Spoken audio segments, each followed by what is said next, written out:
जय हिंद दोस्तों, आप लोग कैसे हैं? आशा करते हैं अच्छे होंगे, बढ़िया होंगे। देखिए, यूपी लेखपाल में 3243 पोस्ट के लिए नया वैकेंसी निकल के आ रहा है। टोटल सीट ज्यादा है 3243, तो आपको इस वैकेंसी को जरूर भरना है।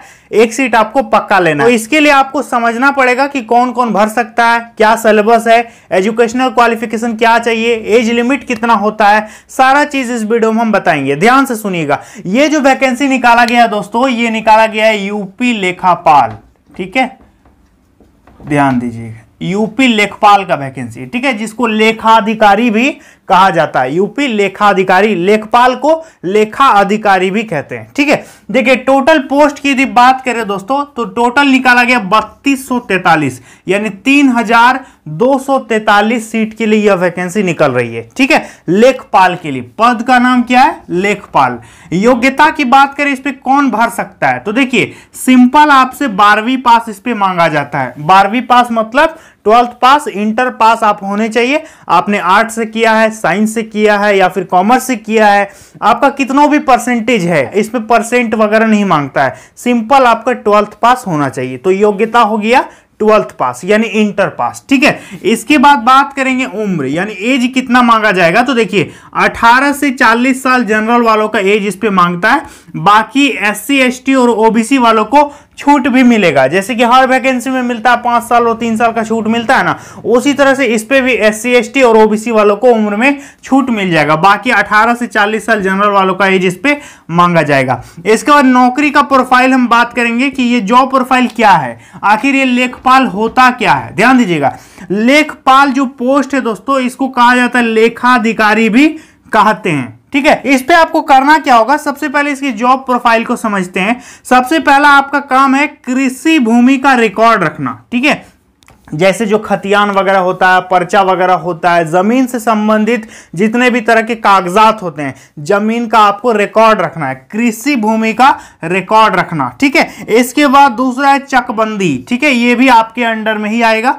और तीसरा आपका है प्रमाण पत्र बनाना, ठीक है, बहुत सारा प्रमाण पत्र होता है, तो वो आपको बनाने का इस पे काम मिलेगा। इसके बाद है ग्राम राजस्व रिकॉर्ड, ठीक है, जो गांव का जो रेवेन्यू का रिकॉर्ड होता है, किसका लगान रसीद वगैरह कटता है, तो ये सारी चीजें आपको रिकॉर्ड रखनी पड़ेंगी। इसके बाद है ग्राम भूमि का रिकॉर्ड, ठीक है, ग्राम भूमि का रिकॉर्ड रखना। नेक्स्ट है भूमि से कब्जा हटाना। बहुत सारे लोग क्या करते हैं, भूमि पर कब्जा कर लेते हैं। कौन लीगल रह रहा है, कौन इलीगल रह रहा है, भूमि पर किसका कब्जा है, किसका रिकॉर्ड है, किसका नाम है, नहीं है, ये सारी चीजें देख रेख करना एक लेखपाल ही करता है। इसको लेखाधिकारी भी कहा जाता है। समझ में आ गया? तो ये होता है जॉब प्रोफाइल। ऐसा आपको काम करना पड़ेगा यदि आप लेखपाल पोस्ट के लिए ज्वाइन करोगे तो। समझ में आ गया? टोटल सीट कितना है? 3243। इसके बाद बात करें दोस्तों इसका एग्जाम पैटर्न, ध्यान दीजिएगा, अभी हम बताएंगे फी वगैरह कब से अप्लाई होगा, ध्यान दीजिए।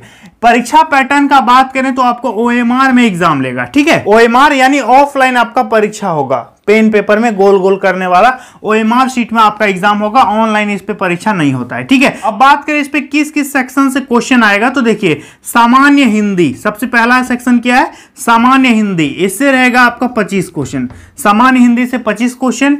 गणित यानी न्यूमेरिकल एबिलिटी, इससे रहेगा 25 क्वेश्चन, ठीक है।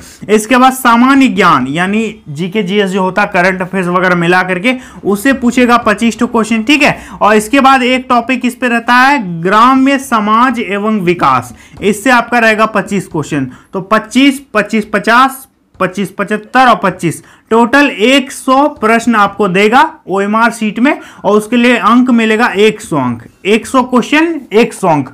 टाइम आपको देगा 2 घंटा, यानी पूरी 120 मिनट आपको टाइम इस पे दिया जाएगा। समझ में आ गया? ऑफलाइन आपका परीक्षा होगा। इसके बाद बात करेंगे दोस्तों नेगेटिव का, कि क्या इस पे नेगेटिव मार्किंग होता है, तो जी बिल्कुल होता है। 0.25 का इस पे नेगेटिव मार्किंग भी है। समझ में आ गया? 0.25 का इस पे नेगेटिव मार्किंग भी होगा। इसके बाद बात करें इसका चयन प्रक्रिया क्या होता है, सिलेक्शन का प्रोसेस क्या होता है, तो देखिए इसका चयन प्रक्रिया 3 स्टेज में होता है। 3 स्टेप से आपको गुजरना पड़ेगा। पहला आपका होगा पीटी, तो पीटी में आपका क्या होगा कि UP PSC का जो पेट एग्जाम होता है, इसको आपको पास करना पड़ेगा, ठीक है। पेट परीक्षा आप पास करेंगे और इस पे जितना आपका मार्क्स आएगा, जितना स्कोर आएगा, उसी के आधार पर आपका दोबारा होगा मेंस। ठीक है, आपका क्या होगा, मेंस आपको देना पड़ेगा और मेंस में जो क्वालिफाई कर जाएंगे उनका होगा प्रशिक्षण परीक्षा। ठीक है, तो 3 प्रोसेस हो गया। एक यूपीपीएससी का पेट आपको पास करना होगा, इसके बाद मेंस होगा और इसके बाद प्रशिक्षण परीक्षा आपको पास करना पड़ेगा। तो ये इसका 3 स्टेप है। तो फाइनल सिलेक्शन के लिए आपको इन 3 स्टेप से गुजरना पड़ेगा। समझ में आ गया। अब बात करेंगे दोस्तों इसका अप्लाई कब से होगा और इसका एग्जाम डेट कब है और तैयारी आपको कैसी करनी है। ध्यान दीजिए, ये सब बताने से पहले आपको हम कुछ दिखाना चाहते हैं, ध्यान से आप यहां पर देखिए। तो दोस्तों आप यहां राइट साइड में देख सकते हैं, ये पेपर में एक आर्टिकल छपा हुआ है कि यूपी में लेखपाल की शीघ्र भर्ती होने वाली है। ठीक है, क्योंकि इसका नियमावली का जो भी प्रॉब्लम था वो सॉल्व हो चुका है। तो यूपी में लेखपाल की शीघ्र वैकेंसी आएगी, शीघ्र इसकी नियुक्ति होने वाली है। फॉर्म जो है टोटल निकलेगा, 3243 पोस्ट के लिए वैकेंसी निकाला जाएगा। बहुत जल्द इसका विज्ञापन आएगा। और अप्लाई डेट की बात करें तो जैसे ही विज्ञापन आएगा हम आपको अप्लाई डेट भी बताएंगे। आप चैनल पर बने रहिएगा। अप्लाई डेट बहुत जल्द आएगा क्योंकि नोटिफिकेशन दे दिया पेपर में कि इतना पोस्ट के लिए बहाली निकलने जा रहा है और किसी भी प्रकार का नियमावली वगैरह में कोई झंझट नहीं है। तो इतने पोस्ट के लिए आपका बहाली निकलेगा। एग्जाम डेट जो है विज्ञापन में लिखा रहेगा कि आपका एग्जाम कब होने वाला है। अब बात करें दोस्तों तैयारी कि आप लोग कैसे करोगे तैयारी, तो देखिए। तो दोस्तों माफ कीजिएगा, बीच में लाइट चला गया अचानक, इसलिए हम ऐसा वीडियो बना रहे हैं। तो खैर बात करें इसकी तैयारी कैसे होगी, इसके लिए आप लोगों को क्या करना पड़ेगा।